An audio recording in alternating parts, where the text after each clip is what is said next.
पूछ रहा है, यहाँ पे आपसे पैकिंग नहीं पूछ रहा है, आपसे क्या पूछा है, एम्प्टी स्पेस।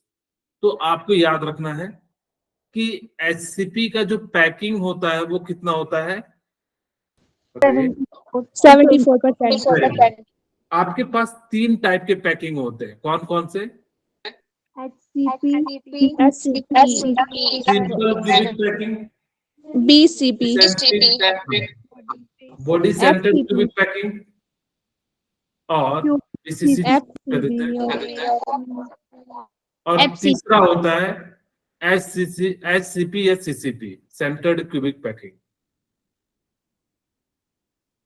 ठीक है, बेसिकली ये 3 टाइप के होते हैं। आपको पता ही जो पैकिंग होती है वो एचसीपी की 52, बीसीसी की 68 एंड एचसीपी की 74%। अब आपसे पूछा है एम्प्टी स्पेस,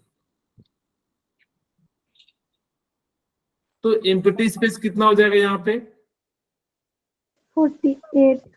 48% में है तो परसेंट लिख देना, और यहाँ पे कितना हो जाएगा 32, और यहाँ पे कितना हो जाएगा 46%। अब वहां पे क्या करना, आपका जो आंसर सीट होगा वहां पे लिखना क्वेश्चन 1 आंसर ए। यहाँ आप ऐसा भी लिख सकते हो, इन एससीपी एम्प्टी स्पेस इज 26%। आप इस तरह से भी लिख सकते हो अगर आपको एक लाइन लिखना है तो। आप अगर ए भी लिख दे रहे हो तो आपका गलत नहीं है, आपको पूरे मार्क्स मिलेंगे। हम प्रयास करते हैं कि पहले हम समय बचाएं, बाद में अगर जब हमें लिखना हो तो हम लोग लिख भी सकते हैं कि the empty space in the SCP arrangement is 26%। इस तरह से भी हम लोग लिख सकते हैं। ओके, अब हमारे पास है कि which of the following mode expression concentration is independent of temperature। मैंने कहा था आपके आवाज इको हो रही है, कैसे हो रही है, लाउड स्पीकर में है क्या? ओके, तो आपको मैंने कहा था कि जो टेम्परेचर पे डिपेंड करेंगे, जिसके अंदर जो है वॉल्यूम टर्म होगा वो क्या करते हैं, आपके टेम्परेचर पे डिपेंड करते हैं। ठीक है, तो यहाँ कह सकते हैं कि कौन सा टर्म जो है वो आपके वॉल्यूम पे डिपेंड नहीं करता है। वे कह रहे मोलालिटी बी या सी, जो है सी हो जाएगा, क्योंकि यहाँ पे इन तीनों में वॉल्यूम आता है। मोलारिटी का फॉर्मूला क्या होता है, छोटी m equal two moles of solute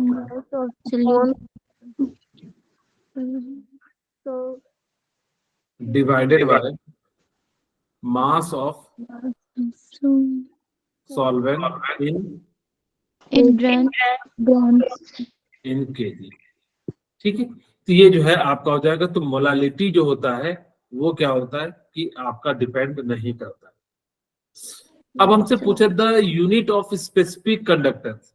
specific conductance को हम लोग जी यानी कि कप्पा से रिप्रेजेंट करते हैं।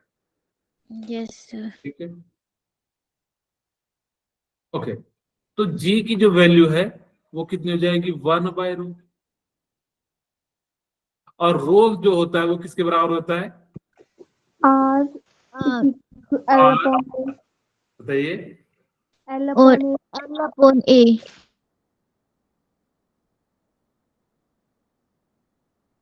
हो गया कि जो है रो की वैल्यू है, तो जी की जगह पे रो की जगह पे लिख दूं तो क्या हो जाएगा, ऊपर L चले जाएगा, नीचे RA आ जाएगा, ये जो है ऊपर चले गए।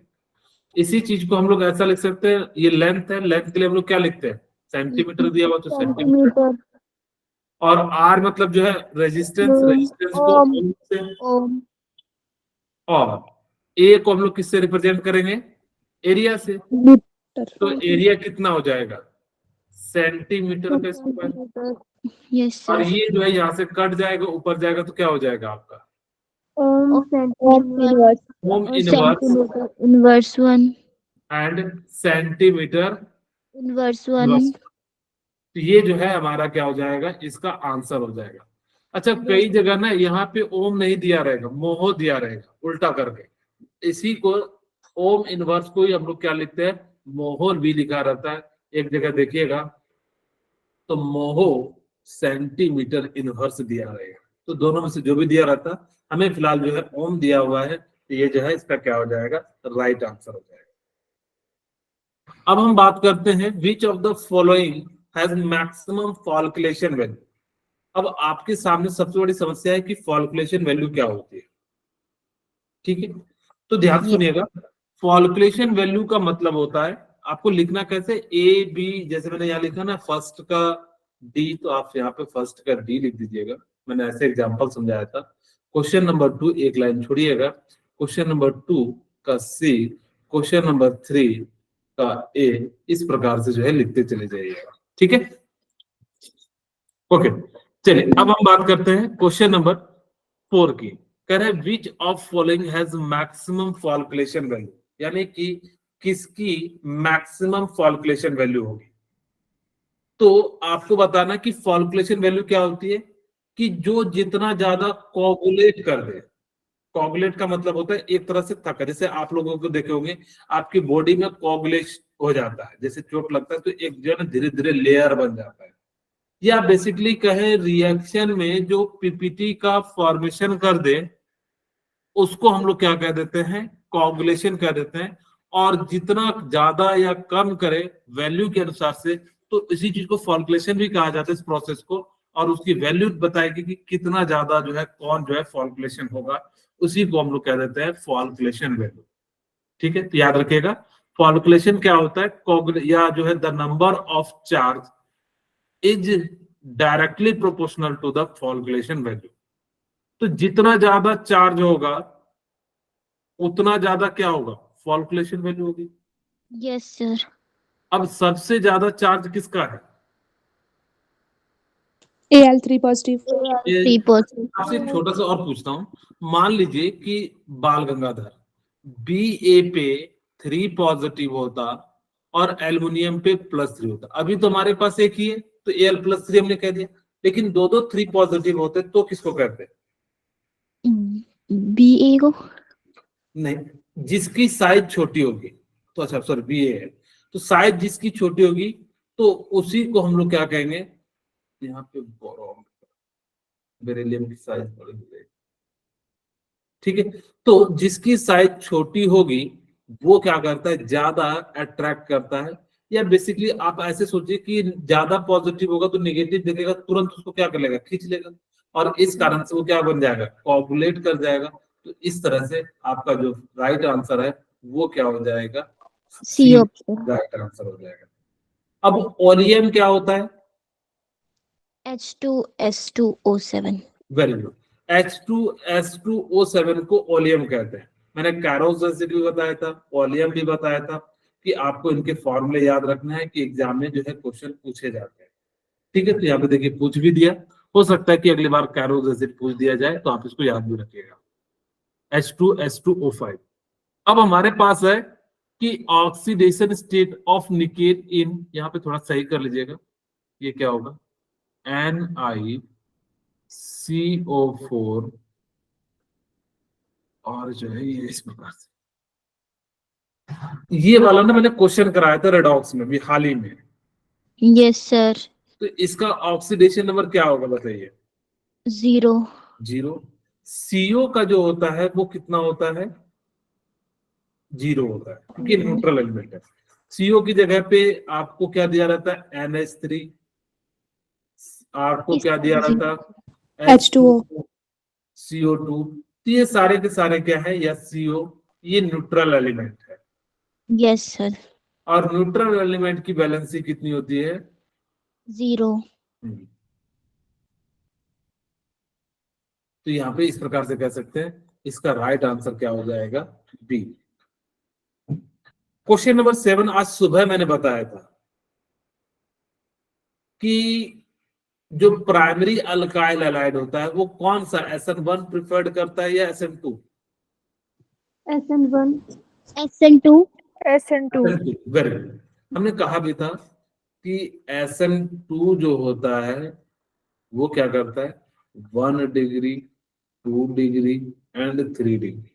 SN1 जो है वो क्या करता है 3 डिग्री 2 डिग्री एंड 1 डिग्री। इसका राइट आंसर क्या हो जाएगा, ए जो है राइट आंसर हो जाएगा। ठीक है, बोलिए क्लियर हो गया। Yes, sir. Yes, sir. अब यहाँ पे ध्यान से दीजिए, देखिएगा dehydration of tertiary alcohol with copper, यानी कि टर्सरी अल्कोहल है और डिहाइड्रेशन कराना है। डिहाइड्रेशन का मतलब क्या है, वाटर का रिमूवल कराना है। टर्सरी अल्कोहल है, सबसे पहले टर्सरी अल्कोहल बनाते हैं CH3 CH3 C CH3, ये आपका टर्सरी अल्कोहल हो गया और यहाँ पे क्या हो गया OH। अब आपने इसको क्या करा, हीट किया कितने डिग्री पे, तो यहाँ पे 573 Kelvin. कॉपर के प्रेजेंस में और 573 में, तो यहाँ से वाटर निकलेगा, एक OH यहाँ से निकलेगा और H निकल जाएगा, तो हमारे पास क्या बच जाएगा CH3, तो सॉरी एक H यहाँ से निकाल लेंगे, CH2. Double bond C CH3 and जो है CH3 हो जाएगा। तो ये जो है क्या बन जाएगा, अल्कीन बन जाएगा। लेकिन ध्यान रखिएगा कि अगर ये अल्डिहाइड यहाँ पे 1 डिग्री अल्कोहल होता तो किसका फॉर्मेशन करता, अल्डिहाइड का, इसको याद भी रखिएगा। अगर 1 डिग्री होगा तो अल्डिहाइड बनाएगा, 2 डिग्री होगा तो कीटोन बनाएगा, 3 डिग्री होगा तो वो अल्कीन का जो है क्या कर देगा, फॉर्मेशन कर देगा। ठीक है, तो इस प्रकार से आपको याद भी रखना है, 1 डिग्री के लिए अल्डिहाइड, 2 डिग्री के लिए कीटोन एंड 3 डिग्री के लिए जो है क्या बना देगा, अल्कीन का जो है फॉर्मेशन कर देगा। बोलिए क्लियर हो गया। Yes sir. ओके, अब हम बात करते हैं आईपीएक नेम ऑफ CHO। मैं इसको थोड़ा सिंप्लीफाई कर देता हूँ ताकि कि आप लोग भी बता सको। C double bond O and H and H। तो ये देखिए अल्डिहाइड ग्रुप है, यस सर। 2 कार्बन है तो इथीन डायल हो जाएगा, यानी कि इसका राइट आंसर क्या हो जाएगा, ए हो जाएगा। वैसे आप लोग भी बता सकते थे कि 2 कार्बन है तो इसलिए इसका नाम क्या हो जाएगा, इथीन। अब यहाँ पे डायोस एसिड तो होगा नहीं, ये एसिड तो है नहीं।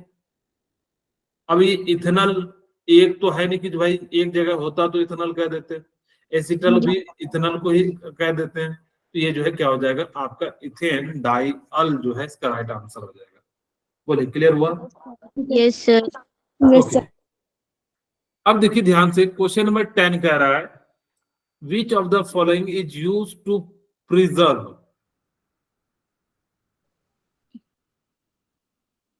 बायोलॉजिकल स्पेसिमेन, यानी कि सैंपल को कौन प्रिजर्व करता है। फॉर्मेल्डिहाइड। आप लोगों ने देखा होगा कि आप लोग कभी बायो के लैब गए हैं, यस सर, बड़ी बार। उसमें कभी कुछ जानवर मरे हुए रखे हैं। Yes Yes, sir. वो जो लिक्विड होता है वो कौन सा होता है, पानी नहीं होता, वो कौन सा होता है, फॉर्मेल्डिहाइड। फॉर्मलडिहाइड होता है। फॉर्मलडिहाइड की प्रॉपर्टीज होती है कि वो क्या करता है कि किसी भी बैक्टीरिया को लगने नहीं देता है, अगर Yes, sir. उसके संपर्क में रहेगा वो सारे बैक्टीरिया को मार देता है, और इस प्रकार से बॉडी का डिकम्पोजिशन नहीं होता है। मैं जहां पढ़ता था वहां पे 300-400 टाइप के अलग अलग वैरायटी के, जैसे जो है अचार नहीं रखते बीकर, उसी टाइप का सब बीकर था, उसी में जो है ना हल्का येलोइश टाइप का इसका कलर होता है फॉर्मल्डिहाइड का। सब में देखा तो मैंने अलग अलग में अलग, किसी में सांप है, किसी में केकड़ा है, किसी में मेढक है, किसी में फिश है। मैं सोच रहा था कि 400-500 टाइप के जो है एकदम इतने सारे एकदम चारों तरफ से जो है सजा के रखता है। फर्स्ट बार जैसे जाओगे ना तो सांप लगा रहता है, ताकि कि जो समझाया जाता है कि ये सांप का आंख है, नाक है, पता नहीं क्या क्या चीजें जो है बताया जाता है। जो 11th-12th में पढ़ते हैं उनको ज्यादा बताया जाता है, हम लोगों को तो इतने बता दिया जाता था कि ये सांप है, ये फ्रॉग है, ये फिश है, बस इतने से ज्यादा नहीं बताया जाता था। और इसको जो जिस चीज में रखा जाता है वो फॉर्मल्डिहाइड है। आजकल इसी चीज का ना देखना कई सारे लोग मिसयूज करते हैं। जैसे एक एग्जांपल के रूप में बताता हूँ कि जैसे मान लो कि साउथ से कोई मछली आना, सभी लोग नहीं करते हैं, कुछ लोग करते हैं। साउथ से जब मछली आता है तो कहते हैं कि उसमें ना फॉर्मल्डिहाइड डाल दिया जाता है। क्यों डाला जाता है, ताकि कि वो जो है क्या हो सके कि लंबे समय तक प्रिजर्व रह सके, क्योंकि उससे कीड़ा नहीं लगेगा, बैक्टीरिया नहीं लगेगा। तो आपका जो है इधर आते आते नॉर्थ में आते आते जो है 3 दिन 4 दिन लग जाते हैं। तो इससे क्या हो जाता है कि वो जो है ज्यादा जो है समय तक जो है प्रिजर्व रहता है। खैर वैसे अब धीरे धीरे हर जगह ही फिशिंग और जो है पोल्ट्री फार्म खुल गया, तो अब इसका झंझट नहीं है। तो इसका राइट आंसर फिलहाल क्या हो जाएगा, फॉर्मल एंडियाड हो जाएगा। कहते द पोटेंशियल, पीओटी का मतलब क्या है, आधा लिखा है इन्होंने, Potential. पोटेंशियल। और सी का मतलब क्या है, Standard hydrogen electron. Standard hydrogen electrode. Electron. हाँ, ये सी मतलब लड़की वाला मत समझिएगा, सी है। कई बच्चे सोच रहे होंगे कि सर ये तो सी आ गया, हम लोगों के लिए ही लिखा है क्या। ये इसके आप लोगों के लिए नहीं लिखा है, ये स्टैंडर्ड हाइड्रोजन इलेक्ट्रोड के लिए लिखा है। हाँ, अब यहाँ पे ही नहीं लिखा है हाइड्रोजन इलेक्ट्रोड, स्टैंडर्ड ही लिखा है, स्टैंडर्ड हाइड्रोजन इलेक्ट्रोड। और आपको पता होगा कि स्टैंडर्ड हाइड्रोजन जो इलेक्ट्रोड की वैल्यू होती है वो कितनी होती है, 0 0 वोल्ट होती है। 0. तो आपको, क्योंकि हम इसी के रिस्पेक्ट में किसी की भी सेल की क्या करते हैं, वैल्यू को मेजर करते हैं। और जब इसी के रिस्पेक्ट में मेजर करते हैं तो जिस कारण से ये जो हो जाता है वो क्या हो जाता है, स्टैंडर्ड हाइड्रोजन जो है इलेक्ट्रोड जो है आपका हो जाता है। इसकी वैल्यू जो होती है वो क्या हो जाती है, 0 वोल्ट हो जाती है। इसका राइट आंसर क्या हो जाएगा, ए। एंटीपैरेटिक्स क्या होता है, सर जो हमारे टेम्परेचर को लो करता है, जैसे बॉडी टेम्परेचर वगैरह को. बॉडी टेम्परेचर को लो कर दे जो। Yes sir. तो इसका एग्जाम्पल क्या है, पैरासिटामोल और एस्प्रिन. ठीक है, पैरासिटामोल कह दीजिए या एस्प्रिन कह दीजिए। क्वाइनिन जो होता है मलेरिया के लिए यूज होता है, ठीक है। और पिप्राजिन जो होता है वो किसके लिए यूज होता है, बेसिकली अभी फिलहाल जो है ऐसे याद रख लीजिए कि पैरासिटामोल जो होता है वो बेसिकली हम लोग क्या यूज करते हैं, बॉडी टेम्परेचर को लो करने के लिए यूज करते हैं। अब आपसे पूछ रहा है व्हाट इज द एनाल्जेसिक, तो एनाल्जेसिक क्या होता है, सर जो हमारी बॉडी पेन को कंट्रोल मतलब पेन रिलीफ टैबलेट जिसको कह सकते हो। Yes sir pain killer. हाँ, पेन किलर कह सकते हो। तो आपको यहाँ पे अब जो है ऑप्शन टिक नहीं करना है, 1 से 12 तक हो गया। अब आपको क्या करना है, लिखना है। तो analgesic is defined as it is used in for pain relief या पेन किलर टैबलेट या जो है ड्रग्स, ठीक है। तो इसको जो हम लोग यूज करते हैं, it is used in the pen relief, या जो है आप इसको कह सकते हो पेन किलर के रूप में यूज किया जाता है। तो उसको हम लोग एनाल्जेसिक कह देते हैं। एंटीपैरेटिक क्या होता है, जस्ट बताए, जो बॉडी का टेम्परेचर क्या करे, टेम्परेचर को कम करना. बॉडी टेम्परेचर को लो करे। इसका एक एक एग्जांपल भी पूछा है। तो पेन रिलीफ का जो है कॉम्बिफ्लॉन होता है, ठीक है, अब बीकासूल होता है। तो इन सभी चीजों का हम लोग यूज करते हैं। और भी देख लीजिएगा जो अच्छे मेडिसिन हो। एंटीपैरेटिक में हम पैरासिटामोल का यूज करते हैं, ठीक है, दोनों यूज करते हैं। और कौन सा यूज करते हैं, एस्प्रिन. एस्प्रिन जो है इसका यूज करते हैं। तो ये सारे जो है एग्जाम्पल है। अगर जो सुबह की क्लास में गए आए होंगे तो ये वाला क्वेश्चन मैंने वहां पे कराया था, लेकिन बस तरीका अलग था। क्या था, ध्यान से देखिएगा। हमारे पास क्या है कि कहता है, क्वेश्चन नंबर कितना है, 14, क्वेश्चन 14। अब ध्यान सुनिएगा, मैं यहां पे लिखता हूं। मुझे कह रहा है कि T99%, या मैं लिख दूं T का पहले फॉर्मूला लिख देता हूं। T इक्वल टू क्या हो जाएगा, 2.303 डिवाइडेड बाई K, और क्या हो जाएगा log A divided by A minus x, ठीक है। इस प्रकार से लिख सकते हैं। अब हमें जो है किसके लिए पूछा है, T99% के लिए। तो 2.303 divided by K log 100 divided by 100 minus 99 लिखते हैं। कितना परसेंटेज है, 99। तो यहां से हमारे पास कितना आ गया, T99 equal to 2.303 divided by के और log 100। और log 100 को हम लोग क्या लिख सकते हैं? 2.303 डिवाइडेड बाई के, यहाँ पे 2 log 10 लिख सकते हैं। बोलिए।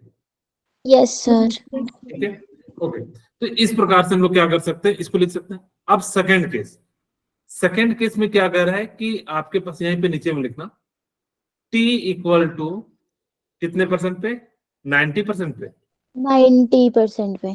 तो t 90% पे कितना हो जाएगा? तो 2.303, इसको इक्वेशन 1 मान लेते हैं, divided by k into log a की जगह 100 और 100 माइनस 90।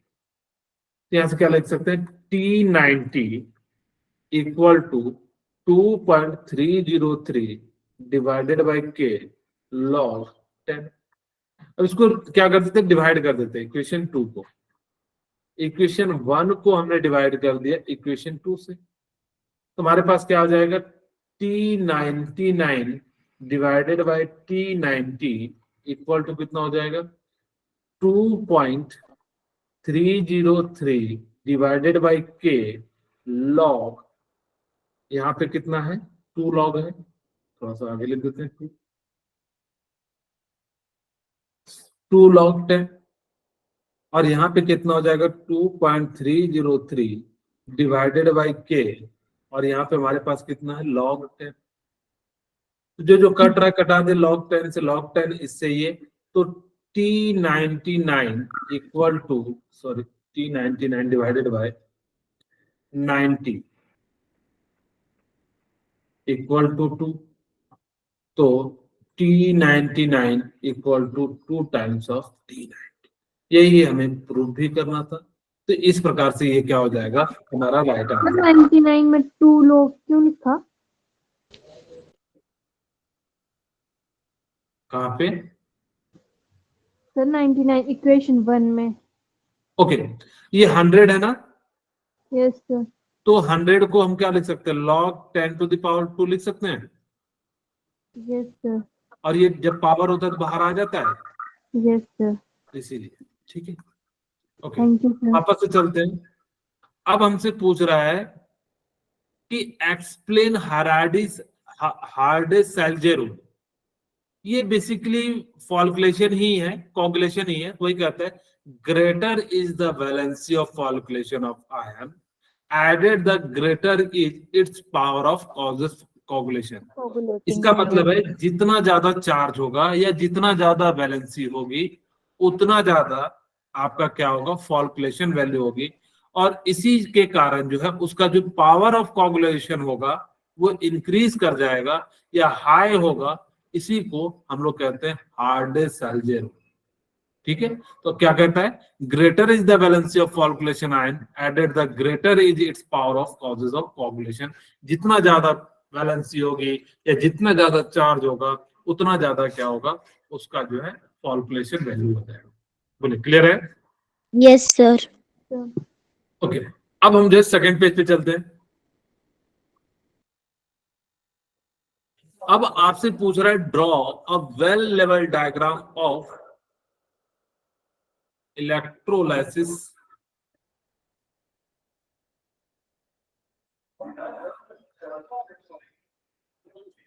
इलेक्ट्रोलिटिक होगा। हाँ, इलेक्ट्रोलाइटिक रिफाइनिंग ऑफ, कहाँ लिख दिया मैंने? आप लोगों की भी आवाज आ रहा है अनाउंसमेंट का? Yes sir. Okay,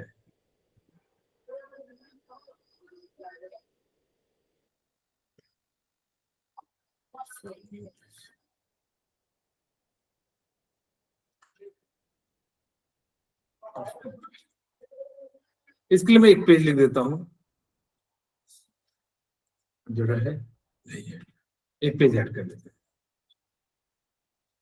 question number कितना है? 60। हम लोग लिख सकते हैं electrolytic refining of copper electrolytic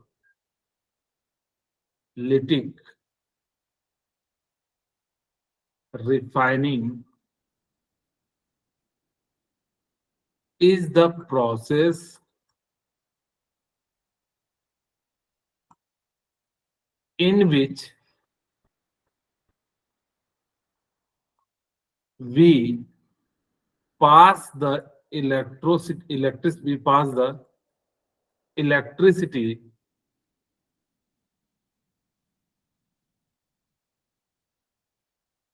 and refining the metal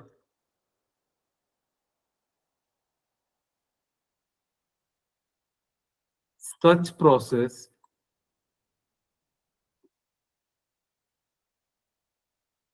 is known as electrolytic refining of copper. हम बेसिकली मेटल की जगह कॉपर भी लिख सकते हैं।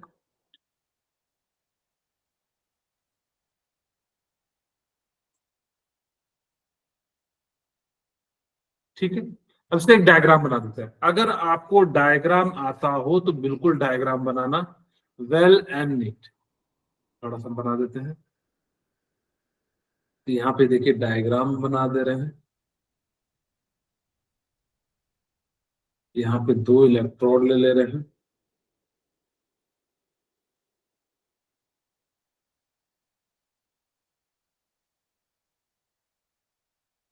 ठीक है, इधर साइड हमने क्या रखा, एनोड। एनोड पे चार्ज पॉजिटिव। इधर साइड हमने क्या रखा, कैथोड। कैथोड। अब जिसका आपको रिफाइनिंग करना है उसी का सल्फेट लेना। यहाँ कॉपर का करना है, तुम क्या ले लेंगे, कॉपर का sulphate CuSO4।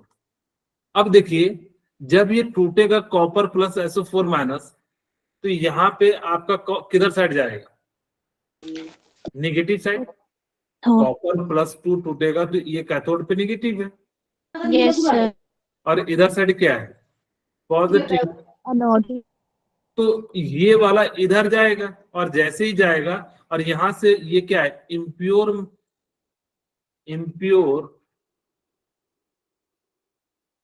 Metal of copper. ठीक है, तो जिस कारण से धीरे धीरे टूटेगा, यहाँ पे बहुत सारे सेडिमेंट यानी कि इम्प्योर जो है सेडिमेंट जो है क्या हो जाएगा, बैठते चले जाएगा और ये धीरे धीरे यहाँ चले जाएगा और इस पे एक लेयर आ जाएगा। और इसी को, इस प्रोसेस को हम लोग क्या कह देते हैं, यानी कि जो है इलेक्ट्रोलाइटिक रिफाइनिंग ऑफ कॉपर। इस प्रोसेस को ये हम लोग कह देते हैं इलेक्ट्रोलाइटिक रिफाइनिंग ऑफ कॉपर। अब मैं यहीं पे बना देता हूं, draw the structure of P4 बनेगा। एक पेज ऐड कर देते हैं। क्वेश्चन नंबर 17 है ना। अब आपसे पूछ रहा है कि P4O6 का स्ट्रक्चर बनाना है एंड किसका, XeO3 का बनाना है। 2 स्ट्रक्चर है। अब हमारे पास देखिए कैसा बनता है P4 का। अब बाकायदा बिल्कुल यहाँ पे 1 और यहाँ पे नीचे लिखिएगा, मैं यहीं पे लिख दे रहा हूँ ताकि कि आपको ज्यादा अच्छे से क्लियरिटी दिखे। POP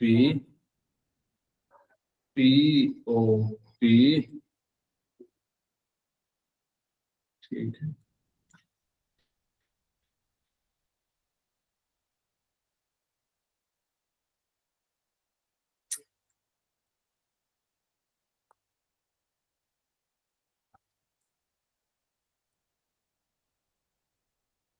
ये हो गया। और दूसरा जो है वो इस प्रकार से, हर एक फास्फोरस पे देखिए 3-3 होना चाहिए बॉन्ड। तो ये जो है P4O6 का जो है आपका स्ट्रक्चर है। XeO3 की हम बात करते हैं तो यहाँ पे क्या हो जाएगा, Xe और ये लॉन पेयर और यहाँ पे डबल बॉन्ड, 3 ऑक्सीजन है, ये जो है XeO3 हो जाएगा। ठीक है, वापस से चलते हैं। अब यहाँ पे कह रहा है कि कंप्लीट द रिएक्शन, कि जब आप क्या कर रहे हैं कि इसका जो है रिएक्शन करा रहे हैं तो क्या बनेगा। तो हम यहीं पे क्वेश्चन नंबर 19 लिख देते हैं। Question number 19। ज्यादा गलती कर दी कि इधर ही बना देना चाहिए था, तब 19 का दोनों आ जाता। इधर ही बना देते हैं।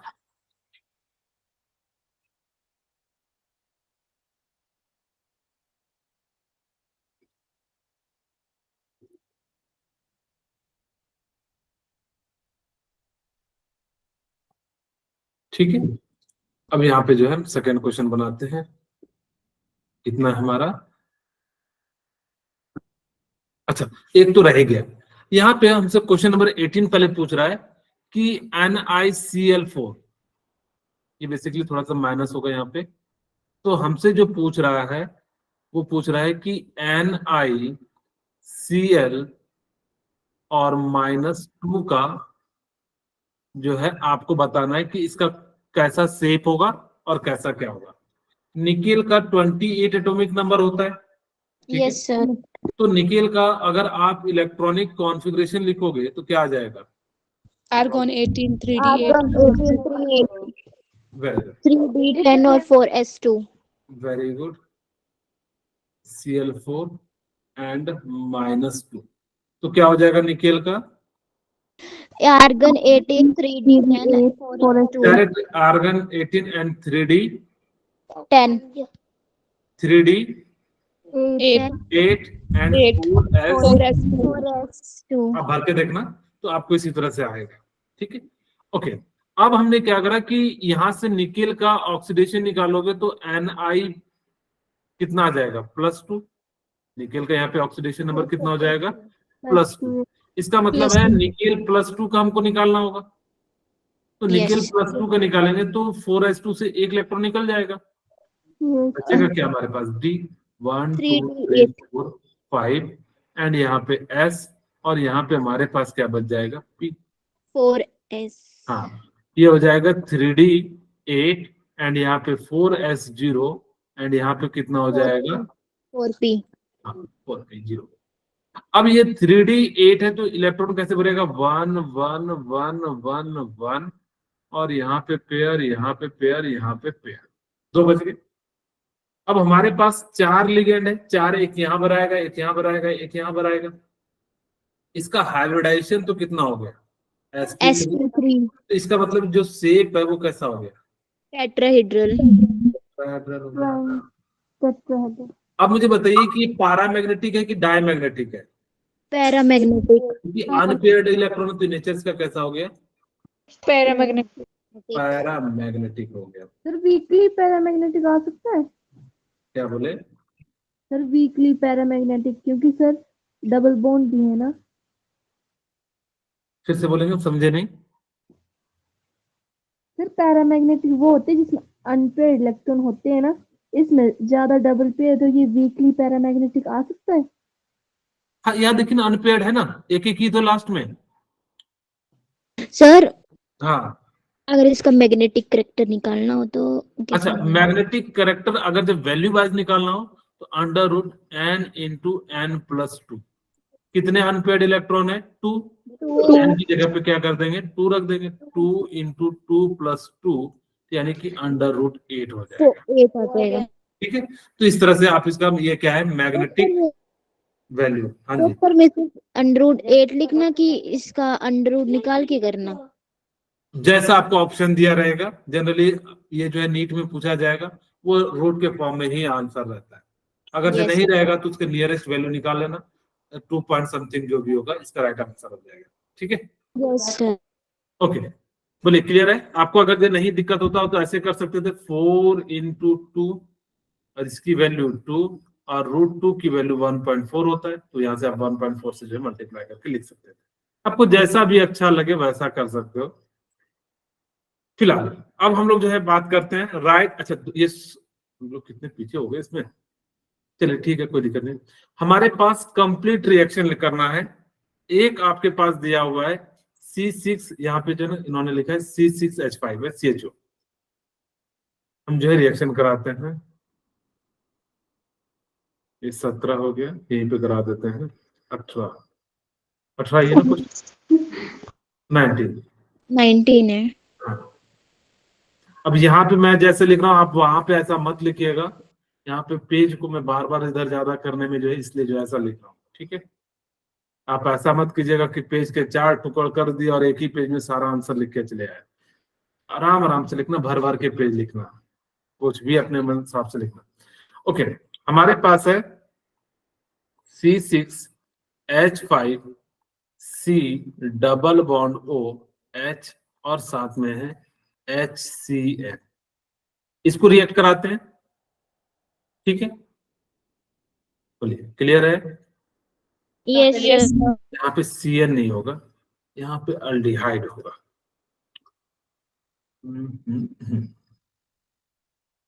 C double bond OH and H। एक बार चेक कर लेते हैं, अल्डिहाइड है ना? अच्छा, HCl नहीं है, कोई दिक्कत नहीं है।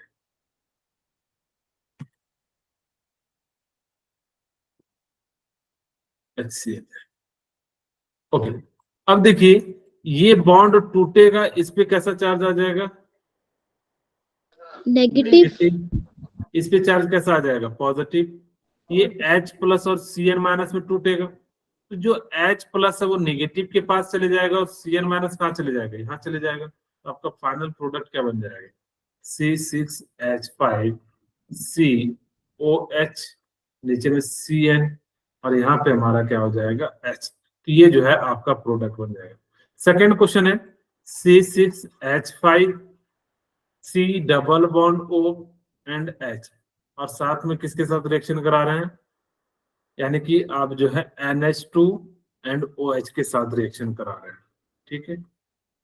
NH2 एंड OH के साथ रिएक्शन करा रहे हैं। इसी चीज को ना थोड़ा सा ऐसा लिख देता हूं,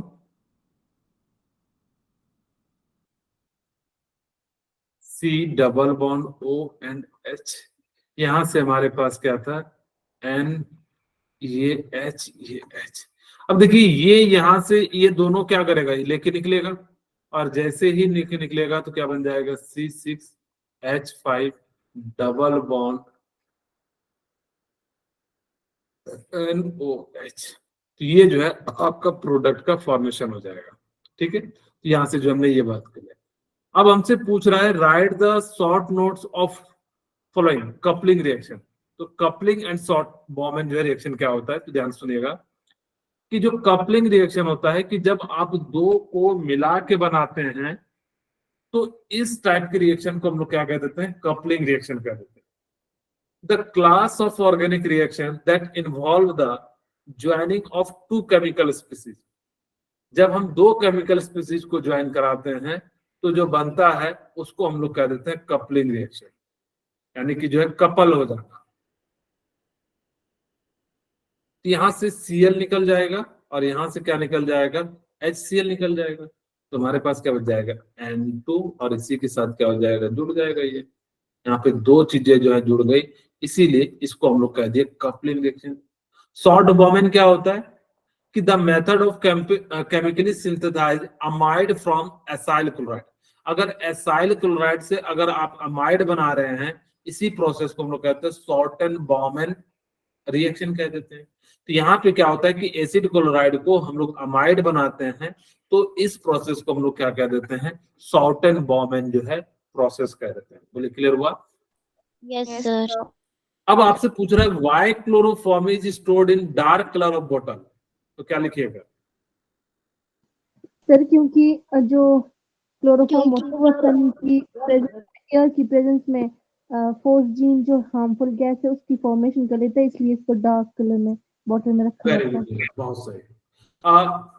chloroform is stored in a dark colour bottle because it react from the light. क्योंकि हम डार्क कलर में कर रहे हैं तो वहां से क्या हो जाएगा? It react from the light and form the phosgene gas. It is this gas is harmful for us, so it so we prevent for this phosphogen gas it stored in a dark bottle या dark coloured bottle जो है आप इसको इस प्रकार से लिख सकते हैं। अब आपसे कह रहा है कि टर्सरी ब्यूटाइल जो है यहाँ पे 21 का सेकेंड, इसका नॉमेनक्लेचर लिखना है। तो क्या हो जाएगा?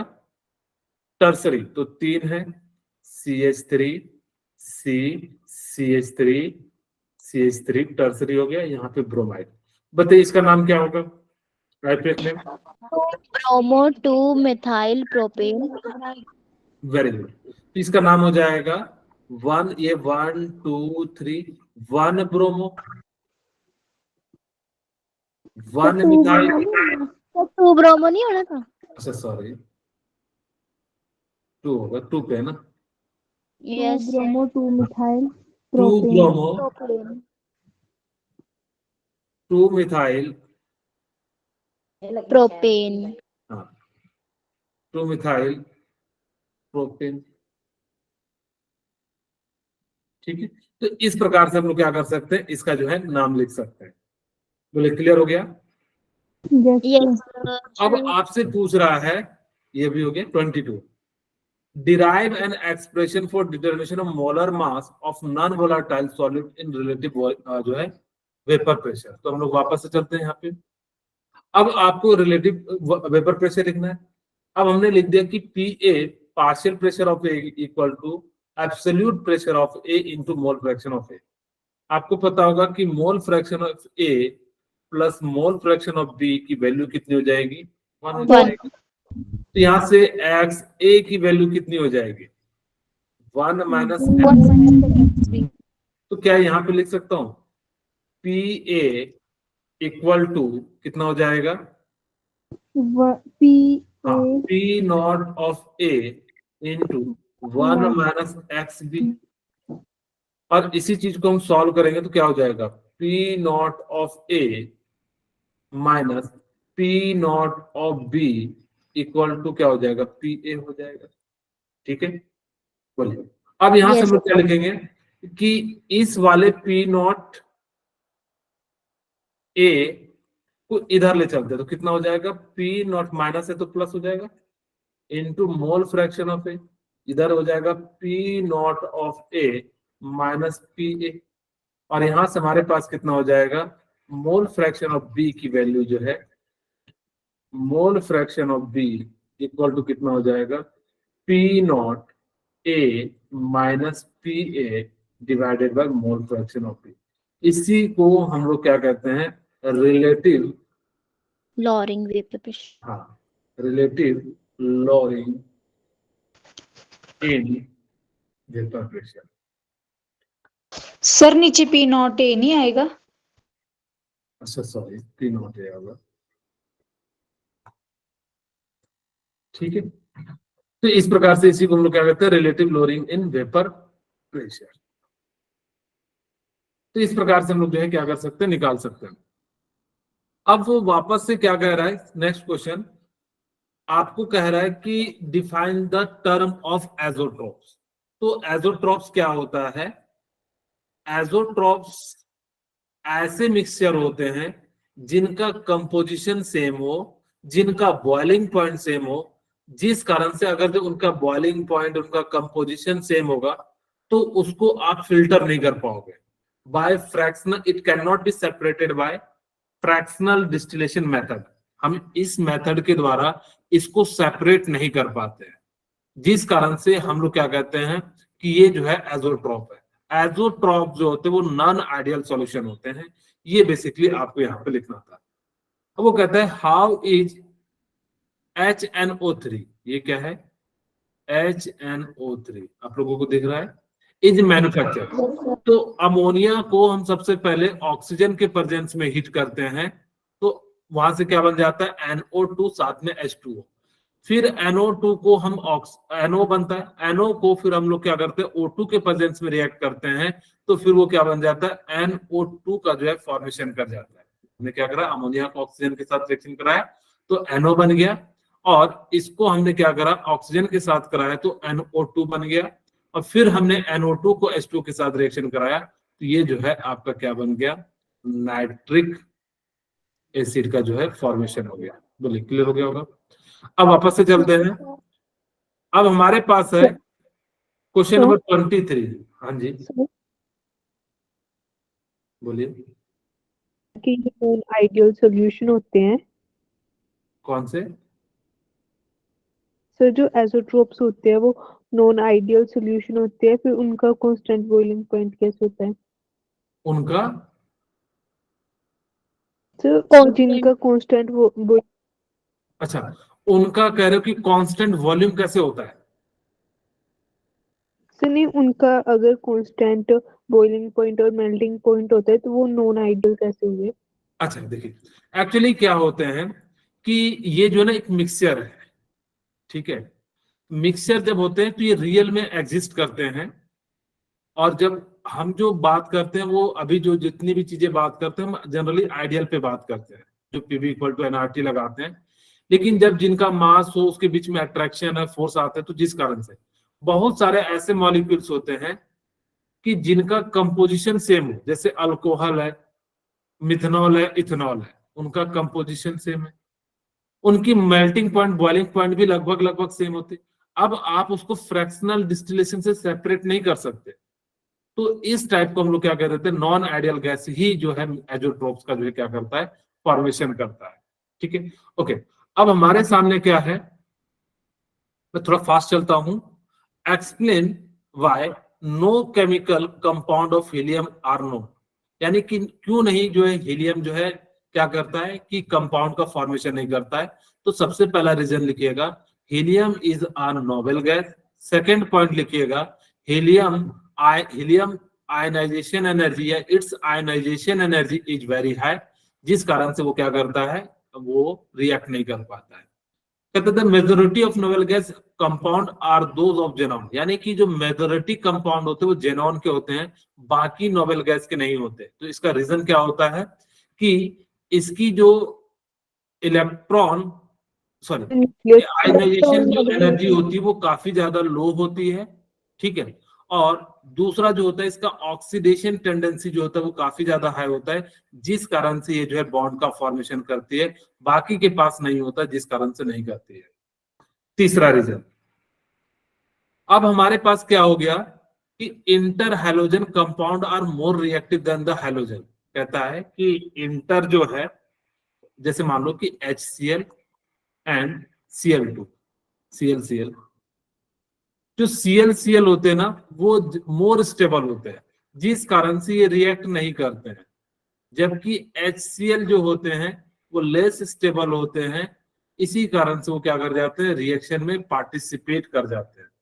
स्वाड रिएक्शन क्या है, यहाँ पे स्वाड लिख दीजिएगा। स्वाड रिएक्शन क्या है कि अल्काइल हैलाइड से आपको कार्बन को अपग्रेड करना हो या नंबर ऑफ कार्बन को इंक्रीज करना हो, तो हम लोग क्या करते हैं, यूज करते हैं। तो बेसिकली यहाँ पे क्या होता है, कोई भी अल्काइल हैलाइड ले लिए और इसको सोडियम एंड ड्राई ईथर के प्रेजेंस में रिएक्शन कराए, ठीक है।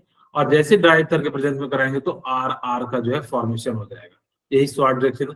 ऑर्थो और पारा डायरेक्टिव पे हेलोअरीन इसलिए अटैक करता है क्योंकि उस पोजीशन पे निगेटिव होता है, और जो हेलोअरीन ग्रुप होते हैं वो उन पे जो है इलेक्ट्रॉन को ले लेता है, जिस कारण से ऑर्थो एंड पारा डायरेक्टिंग होते हैं। नायलॉन 66 मैंने आप सभी को बता दिया था कल की क्लास में। Yes, sir. किससे बना होता है, Hexadiene, adipic acid, 1,6 हेक्साडाइमिन, और किसका बना होता है, adipic acid. एडिपिक एसिड से। टेफ्लॉन बना लोगे, Yes, sir. हाँ।